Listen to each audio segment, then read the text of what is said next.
నేను అడుగుతున్న home minister గారిని, ఇది లా అండ్ ఆర్డర్ అంటామా మనం?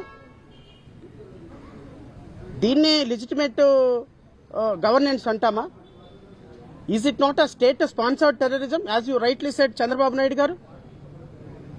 ఒక వ్యక్తి ఒక మాట మిమ్మల్ని అంటే చట్టం ప్రకారం మీరు అతన్ని శిక్షించాలి, చట్టం ప్రకారం మీరు కేసులు బుక్ చేయాలి. ఒక ఇన్సిడెంట్ మీద 53 కేసులు బుక్ చేస్తారా? అరెస్టు చేస్తే చట్టం ప్రకారం శిక్షించండి. అంతేగాని మహిళలు, చిన్నపిల్లలు, ఆడవాళ్లు, రాజకీయాలతో సంబంధం లేని వాళ్ళ ఇంటి మీదకి వందల వేల మందిని పంపించి, పైగా నేను అడుగుతున్న ఎమ్మెల్యే గల్లా మాధవి గారు ఇంకొకసారి జరిగితే మళ్ళీ ఇది రిపీట్ అవుతుందని వార్నింగ్ ఇస్తారా?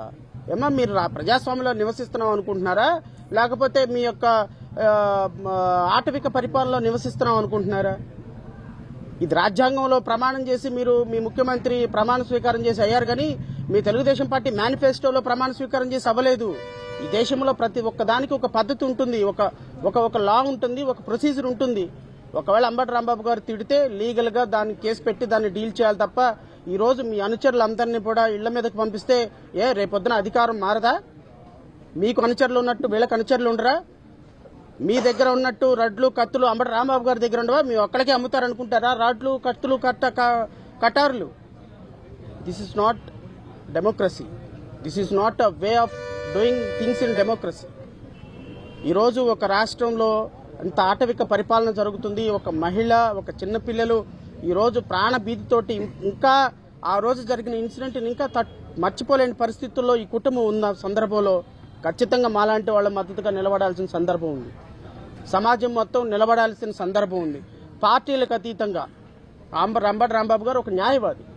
ఒక న్యాయవాది, ఒక మాజీ మంత్రి ఇంటికి మీదకి వచ్చి ఈ విధంగా దాడి చేసి రక్షణ లేకుండా చేస్తే మా బోటోళ్ళ పరిస్థితి ఏంటి? రేపొద్దున మా ఇంట్లో పిల్లల పరిస్థితి ఏంటి? ఈ దేశాన్ని 45 సంవత్సరాలు సీనియర్ పొలిటీషియన్ని, నేను లా అండ్ ఆర్డర్కి నా ప్రాణం ఇస్తానన్న ముఖ్యమంత్రి చంద్రబాబు నాయుడు గారు ఈ సంఘటన కనీసం ఖండించలేదు. మీరు ఆడపిల్లల మీద చిన్న ఈగ వాలితే ఎక్కడుంటే అక్కడికి నేను వస్తానన్న పవన్ కళ్యాణ్ కనీసం స్పందించలేదు, కనీసం ఖండించలేదు. ఈ రాష్ట్రానికి మహిళా హోమ్ మినిస్టర్ గా ఉన్నటువంటి ఒక మహిళ, ఇదిగో ఈ మహిళ ప్రతిరోజు ప్రెస్ మీట్ లో వాళ్ళకి జరిగిన అన్యాయం పెడితే అమ్మా జరిగింది తప్పు, క్షమాపణ అని ఒక్క మాట మీరు మాట్లాడలేదు. మళ్ళీ మీరు ప్రజల ముందుకు వచ్చి అబద్దాలు, కళ్ళార్పకుండా అబద్దాలు. మా ప్రభుత్వంలో లా అండ్ ఆర్డర్ అద్భుతంగా ఉంది. ఇదేనమ్మా లా అండ్ ఆర్డర్ మీ ప్రభుత్వంలో? ఈ అంశాన్ని రాజకీయం చేసి ఊరు వాడ ఫ్లెక్సీలు వేసి పూజ చేసుకోవడానికి వెళ్తున్నటువంటి వ్యక్తి మీద వేల మంది దాడి చేసింది మీరు. విచక్షణారహితంగా బూతులు మాట్లాడింది మీరు. ఆ వయసులో ఉన్నటువంటి ఒక వ్యక్తి మీద మీరు ఇబ్బందికరమైన పరిస్థితుల్లో వేల మంది దాడి చేసి పోలీసులతో దాడి చేయించి నిమ్మకి నీరెత్తినట్టు పోలీసులు మాకేం సంబంధం లేనట్టు అధికార పార్టీ యొక్క యంత్రాంగాన్ని, అధికార పార్టీ యొక్క ఆలోచనల్ని పూర్తి స్థాయిలో అమలుపరిచి మీరు ఈ రాష్ట్రంలో పోలీసులు ఏం సందేశం ఇద్దామనుకుంటున్నారండి? ఒక ప్రజలకు రక్షణ కల్పించాల్సిన పోలీసులు ఈరోజు ఎమ్మెల్యే మాటలని, ముఖ్యమంత్రి మాటలని ఒక మంత్రి ఇంటి మీదకి పంపించి ఒక మంత్రి ఇంట్లో పిల్లల్ని, పెద్దల్ని, ఆడపిల్లల్ని చంపించే ప్రయత్నం చేస్తే రేపొద్దున ఈ రాష్ట్ర ప్రజలకు మీరు ఏం సమాధానం చెప్తారు? ఎలా అరికట్టాలో మాకు తెలుసు. అరికట్టడానికి ఎవరిక్కడ ఉన్నారో కూడా నీకు తెలుసు. అది చంద్రబాబు నాయుడు గారు ఉన్నారు ఇక్కడ. ఇష్టానుసారంగా రోడ్ల మీదకి వస్తాం, కత్తులు పట్టుకొని తిరుగుతాం, కొడవళ్ళు పట్టుకొని తిరుగుతాం, రప్పా నరుగుతామని చెప్పి రెచ్చిపోయి రోడ్డు మీదకి వచ్చి ఉన్మాదం చేయడానికి గనక ప్రయత్నం చేసిన ఆ ఆలోచన వచ్చినా ఒక్కసారి గుర్తుపెట్టుకో, ఎవరిని వదిలిపెట్టేది లేదు. ఈ రోజుకి ఈ రకంగా ఫ్లెక్సీల మీద రక్తాభిషేకాలు చేసిన ప్రతి ఒక్కడు రిమాండ్లో ఉన్నాడు. ఈ రోజుకి ఎవరిని కూడా వదిలిపెట్టాం. ప్రతి ఒక్కరిని ప్రజలకి ఎగ్జిబిట్ చేస్తాం. ఇంతకు ముందులాగా ముసుగులేసి బయటకు తీసుకొచ్చే పరిస్థితి కాదు.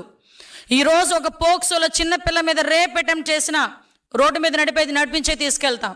నువ్వు కత్తి పట్టుకొని ఉన్మాదం చేయడానికి ప్రయత్నం చేసినా వాడిని కూడా రోడ్డు మీదకి తీసుకెళ్లి రోడ్డు మీద ప్రతి ఒక్కడికి ఇలాంటోడు, వీడు రౌడీయిజం చేస్తున్నాడు, ఇలాంటి వాడి వల్ల సమాజానికి ముప్పు అని చెప్పి ప్రజలకు చూపించడానికైనా రోడ్డు మీద నడిపించి తీసుకెళ్తాం.